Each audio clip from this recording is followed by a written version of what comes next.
By Sumaya Baksh. BBC monitoring media playback is unsupported on your device. Media caption: Yemen TV presenter announces brother's death on air. It was one of the most difficult news bulletins that Mohammed Al-Habyani had presented.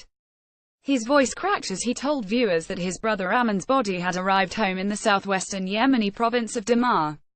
He paused and regained his composure before then describing in detail how his brother had died. Al-Amin, he said, was one of dozens of detainees killed last week in airstrikes on a military police camp run by the rebel Houthi movement in the capital, Sana'a, by a Saudi coalition that is backing Yemen's government in the country's civil war. Image caption: the prison building and a perimeter wall were heavily damaged in the airstrike. Mohammed is a presenter with Suhail TV and relocated with a Yemeni private satellite channel to Saudi Arabia after its offices in Sana'a were attacked on several occasions.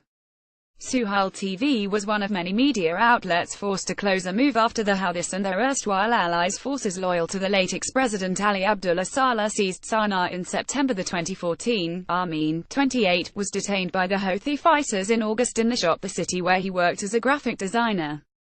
His younger brother Maman, who was also seized but was later released, said they were told that they were being detained because their brother was a journalist opposed to the Houthis.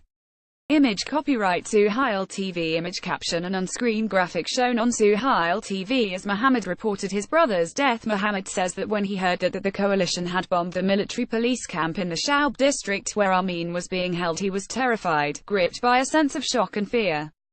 Other members of their family desperately searched Sana'a's hospitals for Amin, clinging to the hope that he had survived. The military police camp was struck several times by coalition warplanes in the early hours of the 12th of December. The United Nations says at least 45 people were killed and 53 others injured, all of them loyal to President Abdrabbuh Mansour Hadi. Image caption: the UN said that all of those killed and injured were detainees at the prison on Sunday, as hundreds turned out in the Darbiani family's village to receive Aman's body. Mohammed felt that he owed it to his brother to announce his death on television. I thought, I can't surrender to the sadness, he recalls. How can I not announce that he was martyred when it was because of my work as a journalist?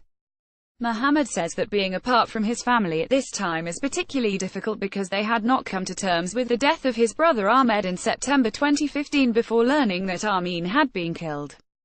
It was a few months after he had arrived in Riyadh and Mohammed was preparing to go on air when he learnt that Ahmed had been killed on the front line in Marib. Mohammed did not imagine that 2 years later, he would once again be steeling himself to announce another loss from a TV studio abroad. BBC monitoring reports and analyses news from TV, radio, web and print media around the world. You can follow BBC monitoring on Twitter and Facebook.